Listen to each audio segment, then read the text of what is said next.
Qui es-tu dans tes meilleurs moments? Comment te sens-tu à l'intérieur ces jours-ci? Que fais-tu quand tout va bien? Comment traites-tu les gens autour de toi?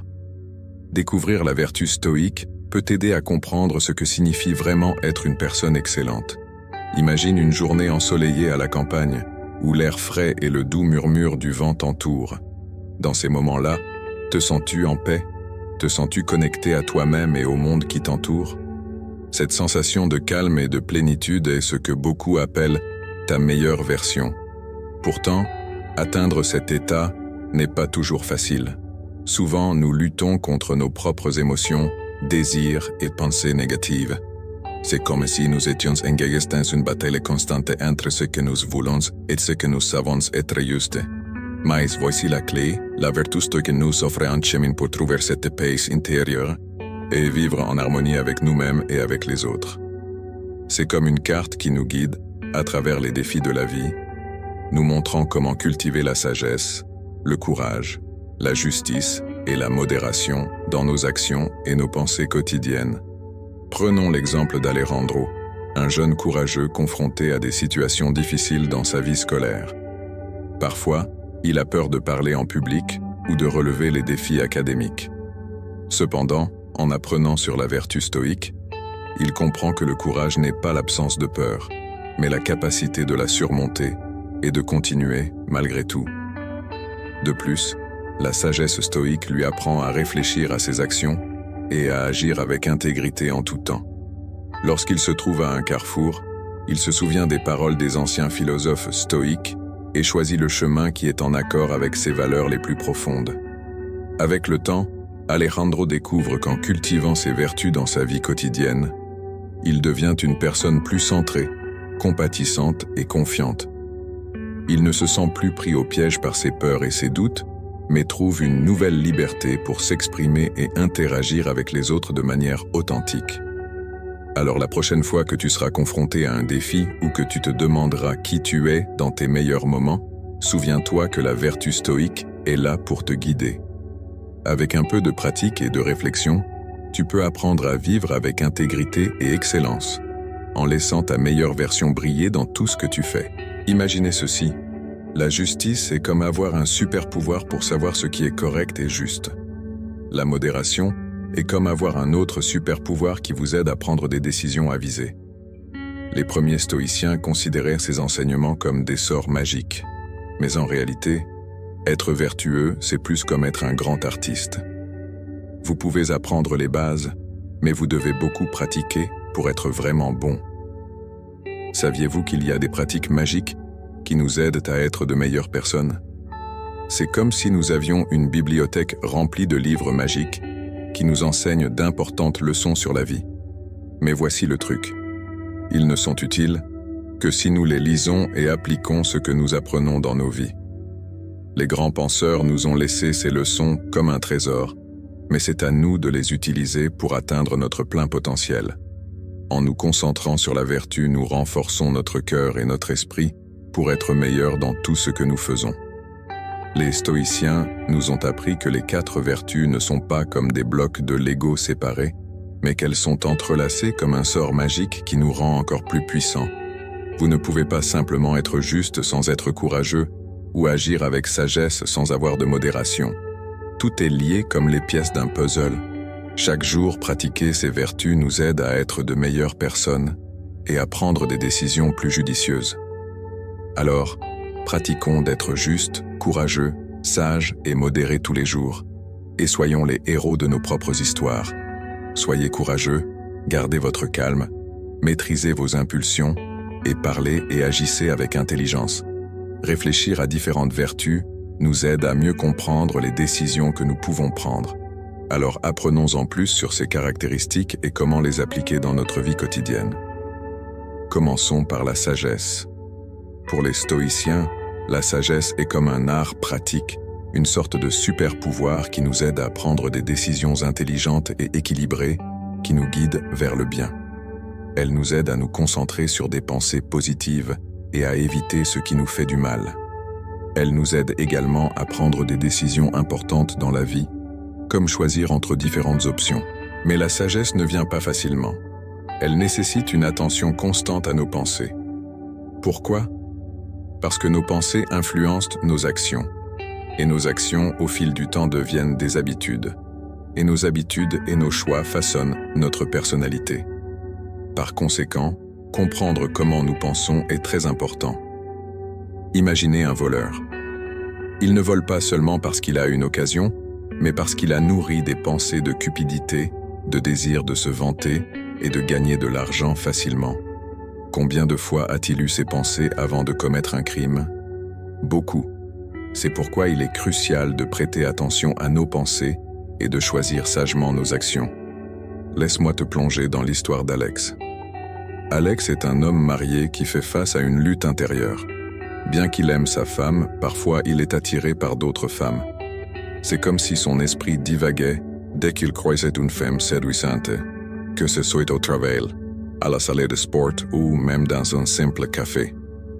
Malgré ses meilleurs efforts, il lui est parfois difficile de rester fidèle à sa femme car son esprit vagabonde constamment vers d'autres pensées et désirs. Il essaie de résister à ses tentations, mais parfois la force de son attirance est écrasante. Pourquoi cela arrive-t-il à Alex? Eh bien, c'est comme si ses pensées prenaient vie et le conduisaient sur un chemin qu'il ne veut pas nécessairement suivre. Il s'est toujours demandé pourquoi il est si difficile de contrôler ses impulsions et de rester sur le droit chemin. Au fond de lui, Alex sait qu'il doit être fort et résister à ses tentations. Mais parfois, la frontière entre le bien et le mal semble s'estomper et il se retrouve à lutter contre ses propres désirs. Il se rend compte que ce qu'il pense a un impact majeur sur ses actions et sur la façon dont il se sent envers lui-même et envers les autres.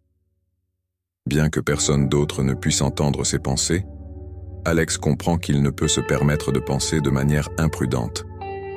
Car même les pensées les plus secrètes peuvent avoir des conséquences sur sa vie et sur ses relations.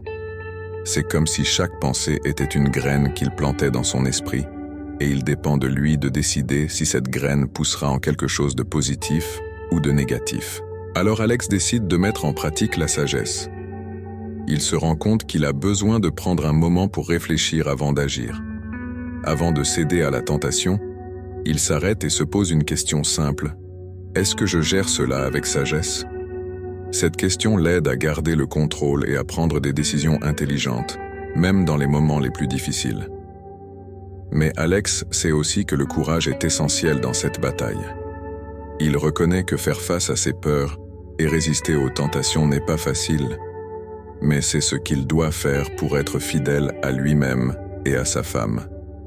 Le courage lui donne la force de continuer, même lorsque les choses deviennent difficiles, et l'aide à se battre pour ce qui compte vraiment dans sa vie, son amour et son engagement envers sa femme. Quand nous sommes confrontés à des défis, c'est comme si nous devenions super forts. Les stoïciens ont divisé ce super pouvoir, le courage, en différentes parties. Noblesse, résistance, confiance, joie et engagement. As-tu déjà pensé à quelque chose qui te fait peur? Comme demander une augmentation, même si tu la mérites pour ton dur travail. Ou prendre des responsabilités en t'engageant vraiment envers tes objectifs, ou répondre à un ami ou à une situation compliquée. Avant, j'avais l'habitude d'éviter de faire face à des problèmes émotionnels, comme des disputes ou des discussions, parce qu'ils me rendaient nerveux. Pour les éviter, je faisais semblant que tout allait bien ou je laissais simplement les choses suivre leur cours. Mais quelle erreur! Cette tactique ne faisait qu'empirer les choses, tant dans ma vie personnelle que professionnelle. Les problèmes s'accumulaient jusqu'à ce que la situation explose. Le stoïcisme m'a appris que je ne peux pas contrôler la réaction des autres, seulement comment je pense et agis. J'ai découvert que si j'agis avec intégrité, il est plus probable que les gens réagissent positivement. Cela m'a donné le courage de faire face aux problèmes. Au lieu de m'inquiéter de la réaction des autres, j'ai commencé à affronter mes propres peurs. Et je me suis senti beaucoup plus fort. Quand j'ai commencé à affronter mes peurs et à faire de mon mieux dans chaque situation, j'ai commencé à voir la vie différemment. J'ai appris que si nous restons forts et acceptons les choses telles qu'elles sont, rien ne peut vraiment nous faire de mal. Comme l'a dit une fois Sénèque, ce que nous attendons nous frappe moins. Les stoïciens avaient un truc pour faire face aux situations difficiles. Imaginez le pire qui puisse arriver. et cela nous aide à rester calmes. Au cœur d'un petit village entouré de collines ondoyantes et de champs verdoyants, fleurissait l'histoire de Martin, un jeune homme plein de vigueur et de passion pour l'aventure. Depuis ses premiers jours, Martin a été façonné par des leçons sur la justice qui sont venues de manière inattendue. Un chaud après-midi d'été, Martin et ses amis se sont lancés dans un jeu excitant de capture du drapeau. La compétition était à son comble, lorsque soudain, l'un des enfants de l'équipe adverse a trébuché et s'est blessé au genou. Martin, avec son cœur empli de compassion, a immédiatement arrêté le jeu et s'est précipité vers son adversaire blessé, lui offrant aide et réconfort. Le geste de Martin a résonné dans le cœur de ceux présents. Les enfants du village ont admiré sa bonté et son sens de la justice. Martin leur a enseigné que la véritable grandeur ne réside pas seulement dans le fait de gagner à tout prix, mais dans la manière dont nous traitons les autres, même au milieu de la compétition la plus intense. La graine de la sagesse sur la justice a germé dans l'âme de Martin, comme une plante robuste dans un sol fertile. Il a compris que la justice va au-delà de la simple observance des règles.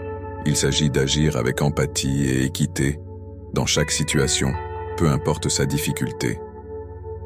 Marcus Aurelius, vénéré pour sa sagesse stoïque, a comparé la justice aux fondations d'un grand édifice, soutenant tout le reste. Inspiré par ces paroles, Martin est devenu un phare de justice et d'honnêteté, rayonnant de lumière et d'espoir autour de lui. Tout comme Martin a embrassé l'importance de la justice dans son petit coin du monde, nous pouvons tous apprendre de son exemple. Dans notre quête de rêves et d'objectifs, rappelons-nous que la véritable victoire réside dans la manière dont nous traitons les autres en chemin. Comme nous le rappelle Sénèque, un autre sage stoïque, la justice consiste à traiter les autres comme nous aimerions être traités. La justice est comme un phare qui guide nos pas dans le labyrinthe de la vie. Imaginez que vous êtes dans un monde où tout le monde suit une règle simple. Traitez les autres comme vous aimeriez être traités. C'est l'essence de la justice, être honnête, juste et aimable avec tous, même avec ceux qui peuvent vous exaspérer. Les stoïciens, comme les super-héros de la philosophie, comprenaient que personne ne naît avec l'intention d'être méchant. Lorsque quelqu'un nous blesse, ils pensent généralement qu'ils font ce qui est juste même s'ils se trompent complètement. C'est comme s'ils étaient pris dans leur propre labyrinthe sans se rendre compte qu'ils perdent le bon chemin. Épictète, l'un de ces super-philosophes, disait souvent que nous devons être patients et aimables même avec ceux qui se trompent, comme s'ils étaient nos amis, un peu distraits. Et Musonius Rufus, un autre super-philosophe, comparait la justice à un super-pouvoir qui nous transforme en meilleures personnes, nous donnant la force de faire ce qui est juste même quand c'est difficile. Mais la justice n'est pas seulement bonté, elle a aussi son côté sérieux. Il s'agit de s'assurer que chacun reçoive ce qu'il mérite, comme dans un jeu juste où tout le monde a une chance de gagner. Dans les systèmes de justice, il est essentiel que les criminels reçoivent ce qui leur est dû pour maintenir l'équilibre dans la société. Pour les stoïciens, la justice n'est pas seulement une règle, mais un moyen de changer le monde pour le mieux. Cela signifie traiter tout le monde avec respect et responsabilité, qu'ils soient amis, membres de la famille ou étrangers. C'est comme si chacun de nous était un gardien de l'équilibre dans l'univers philosophique, veillant à ce que la lumière de la justice brille, toujours dans Imagine, que la modération est comme avoir le contrôle de vos désirs. Comme si vous étiez un super-héros capable de dire « stop » quand vous voulez manger trop de bonbons ou acheter trop de jouets. Les stoïciens, qui étaient comme des sages super, disaient que la modération était importante pour bien vivre. Pensez à la vie comme à un grand banquet où vous pouvez manger tout ce que vous voulez. Vous vous rempliriez tellement que vous ne pourriez plus bouger? Ou vous vous arrêteriez lorsque vous seriez rassasié? Épictète, l'un de ces super sages, utilisait cette idée pour enseigner à ses élèves le contrôle de soi. Si vous pouvez contrôler vos désirs dans un banquet rempli de délicieux plats, vous pouvez contrôler n'importe quoi dans la vie. La modération signifie faire les choses en bonne quantité, ni trop peu. C'est comme trouver l'équilibre parfait. Et comme le disait Aristote, un autre sage de l'Antiquité, la modération n'est pas seulement un acte, mais une habitude. Alors, si nous voulons être des personnes plus modérées, nous devons faire de bonnes actions encore et encore jusqu'à ce qu'elles deviennent des habitudes. Pour les stoïciens, être modéré signifie savoir que ce dont vous avez besoin est le plus important. Ce n'est pas seulement une question de contrôler ce que vous mangez ou ce que vous achetez, mais aussi de maintenir l'équilibre dans vos sentiments, que vous soyez heureux ou triste, en colère ou excité. La modération nous aide à éviter les extrêmes, comme manger trop de bonbons ou être trop triste. Elle nous apprend à être fort et équilibré dans toutes les situations. Avec d'autres choses importantes comme la justice, le courage et la sagesse, la modération nous aide à vivre une vie heureuse et équilibrée. Et ça, c'est vraiment génial, vous ne trouvez pas? Notre objectif est d'être comme des super-héros de la bonté. Tu sais comment? En aidant les autres et en prenant soin non seulement de nous-mêmes, mais de tout le monde en général. Imagine-toi comme un super-héros, avec un pouvoir spécial qui te permet de rendre le monde meilleur à chaque geste de gentillesse que tu fais. C'est comme si tu avais une cape invisible de bonté qui te donne la force de faire des actions extraordinaires pour aider les autres. Parfois, il peut être difficile de reconnaître nos propres défauts. C'est comme si nous étions dans une énigme à résoudre. Mais ne t'inquiète pas, même si nous n'avons pas de super maître stoïque pour nous montrer le chemin, nous avons quelque chose de mieux, notre propre réflexion. Nous pouvons nous poser des questions comme « Est-ce que je fais des choses qui me rendraient super cool, comme le dirait Sénèque ?» Si la réponse est oui, alors nous sommes sur la bonne voie pour devenir des super-héros de la bonté. Les anciens stoïciens, tels que Zénon de Cityon et Marc Aurèle, étaient comme les légendaires gardiens de la sagesse.